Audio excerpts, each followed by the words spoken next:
Pernah nggak kalian masuk ke dalam kontainer baja yang terpapar matahari siang hari?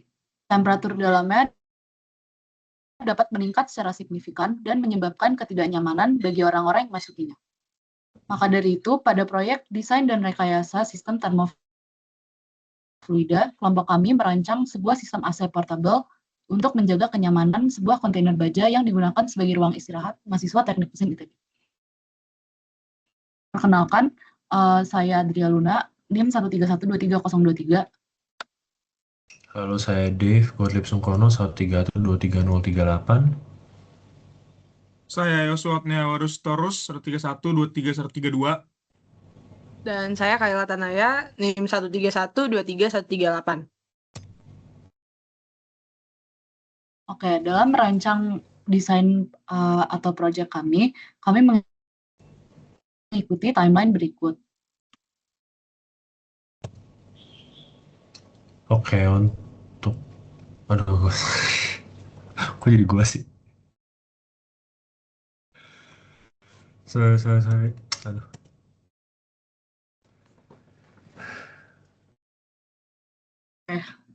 Udah, ulang lagi ya. Pernah nggak kalian masuk ke dalam kontainer baja yang terpapar matahari siang hari? Temperatur dalamnya dapat meningkat secara signifikan dan menyebabkan ketidaknyamanan bagi orang-orang yang masukinya.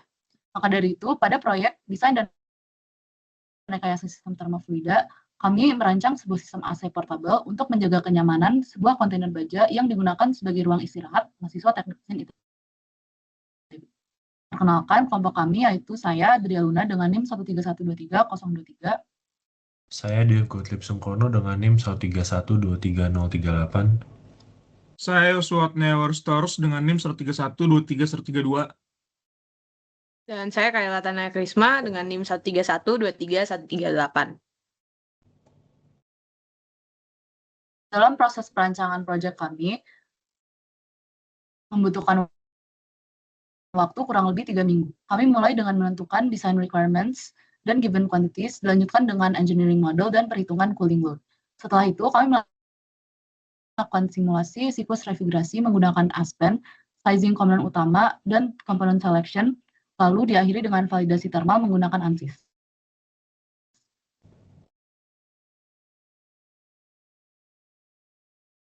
Objek yang kami analisis adalah kontainer baja berukuran 2,4 kali 5,9 kali 2,3 meter yang difungsikan sebagai ruang istirahat bagi mahasiswa. Kontainer tersebut berlokasi di Jalan D di kawasan kampus ITB dan kerap disebut bengkel. Namun, permasalahan utama yang terjadi adalah karena kontainer berasal dari sifat baja yang memiliki konduktivitas thermal tinggi, maka temperatur internal cepat meningkat dan kenyamanan thermal menurun. Untuk mengatasi masalah tersebut, kami merancang sistem AC portable yang mampu mempertahankan temperatur ruangan pada kondisi nyaman yaitu 20 derajat Celcius. Oke, untuk kuantitas yang kami miliki, berdasarkan pengukuran kami pada Mei 2026, kami dapati lebar yakni 2,42 meter, panjang 5,91 meter, dan tinggi 2,3895 meter. Lalu untuk kapasitas optimum yakni maksimumnya adalah 7 orang, dan lokasi yang kami amati adalah di Bandung, Indonesia, dengan suhu luar 29 derajat Celcius dan suhu dalam target yang ingin dicapai adalah 20 derajat Celcius.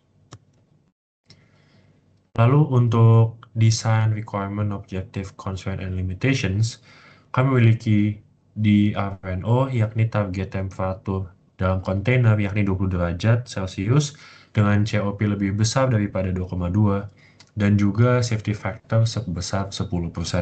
Lalu untuk constraint dan limitation yang kami miliki adalah ukuran kontainer ini tidak bisa diubah. Lalu working fluid yang kami gunakan adalah R134A.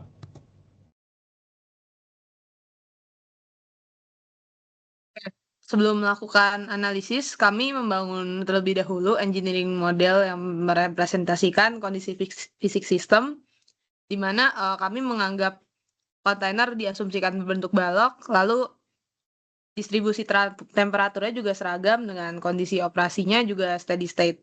Nah, setelah kami menganalisis kondisi fisik kontainer tersebut, kami melakukan analisis cooling load terlebih dahulu dengan analisis konveksi, konduksi, radiasi, beban internal, lalu infiltrasi dari udara, dan setelah itu kami baru menentukan proses flow diagram dan rekomendasi desainnya.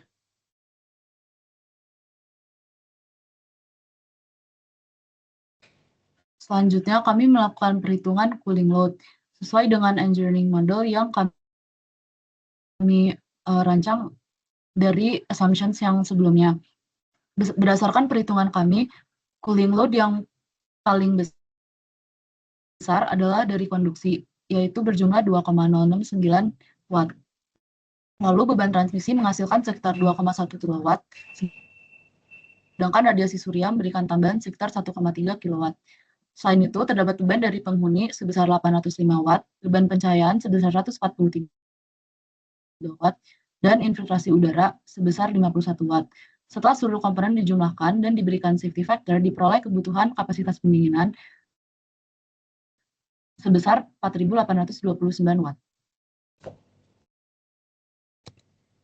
Oke, jadi kami melakukan simulasi PFD dan juga heat mass balance menggunakan Aspen HYSYS, dan ada 4 komponen yang digunakan, yakni ada expansion valve, ada evaporator, ada kompresor, dan juga ada condenser. Dan didapati pada stream 2, 3, 4, dan juga 1 ada parameter-parameter yang tertera pada tabel tersebut, yakni sebagai heat mass balance. Bisa kita lihat bahwa pada stream 2 dan 3 vapor fraction-nya adalah 1, dan pada stream 4 itu berwujud liquid dengan vapor fraction 0, dan juga pada stream 1 vapor fraction yakni 0,3150. Dan untuk parameter lain-lainnya dapat diamati sebagai berikut. Hasil simulasi tersebut kemudian kami visualisasikan pada diagram pH. Pada titik pertama, refrigeran itu keluar dari evaporator sebagai uap jenuh, kemudian masuk ke kompresor. Nah, setelah masuk kompresor, baru refrigeran berubah menjadi superheated vapor dengan tekanan dan temperatur yang lebih tinggi. Nah, lalu di dalam kondensor, refrigeran akan melepaskan kalor dan berubah menjadi cair jenuh. Setelah itu, refrigeran akan melewati expansion valve sehingga tekanannya turun dan masuki evaporator sebagai campuran cair uap untuk kembali menyerap panas dari ruangan. Nah, berdasarkan hasil simulasi dan heat mass balance tadi, kami melakukan sizing untuk seluruh komponen utama, yaitu evaporator, kondensor, kompresor, dan valve. Adapun untuk dos evaporator yang dibutuhkan adalah sekitar 8,15 meter persegi, sedangkan untuk kondensor sekitar 14 meter persegi. Nah, untuk kompresor sendiri kami melakukan displacement sekitar 59 cc per putaran, dan untuk valve sendiri butuh diameter orifice sekitar 1,2 mm. Dan ini kami dapat dari perhitungan-perhitungan kami.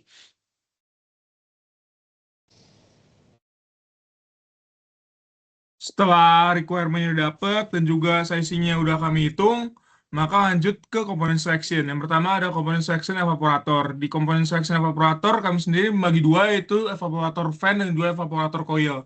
Nah, evaporator fan itu kami mencari 4, yaitu ada dari J-Saber, terus Delta, Nidec, dan juga IBM Pubs. Itu akhirnya kami memilih IBM Pubs Radical R3G250 RR04N1 karena dia jauh lebih memiliki kebutuhan yang pas dengan yang kami cari. Lalu yang kedua itu di evaporator coil ada 4 juga opsinya. Kami memilih Modin 3 row Dex coil lebih dibandingkan pilihan-pilihan lain karena dia lebih bagus dalam melakukan debit udaranya. Lalu juga walaupun dia lebih mahal, tapi dia yang paling dibutuhkan di desain kami ini. Lanjut ke kondenser, ini juga dibagi dua, yaitu kondenser fan dan coil.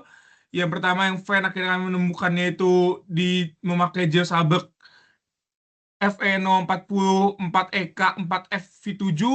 Ini karena debitnya sesuai, juga udah banyak dipakai di unit-unit komersial menengah. Jadi udah ada bukti-buktinya di unit-unit sebelumnya. Lalu yang coil ini kami makainya yang custom dari Kevion KDC series karena emang tidak ketemu yang benar-benar sesuai dengan desain, maka kami menggunakan yang custom dari Kevion. Lanjut ke kompresor, akhirnya kami memakai dari 4 pilihan. Kami memakai Panasonic CRN553HB8A. Nah, ini yang paling cocok, juga dia tingkat kebisingan juga rendah, jadi cocok untuk kontainer sehingga tidak mengganggu. Lanjut, yang terakhir itu ada valve. Ini pilihannya ada 2, itu Danfoss dan juga Sporlan.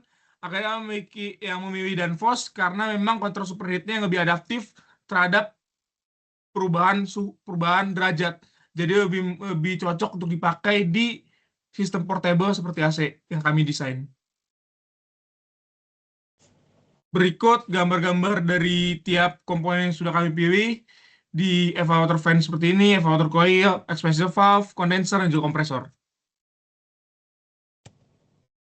Oke, jadi berdasarkan ANSYS, simulasi ANSYS yang kami lakukan dengan wujud kontainer seperti ini, dengan satu pintu dan juga satu lubang untuk inlet dari angin pendingin kami, bisa kita lihat bahwa range dari temperatur yang kami dapatkan adalah 12 derajat Celcius hingga 53,6 derajat Celcius.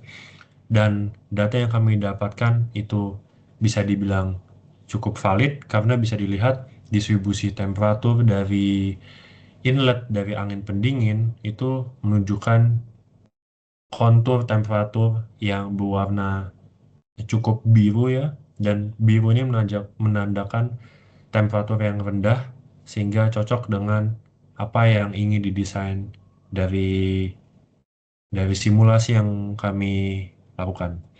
Dan untuk atap ya cukup panas, yakni mencapai 53 derajat Celcius karena memang ada radiasi yang cukup intens pada bagian atap kontainer kami.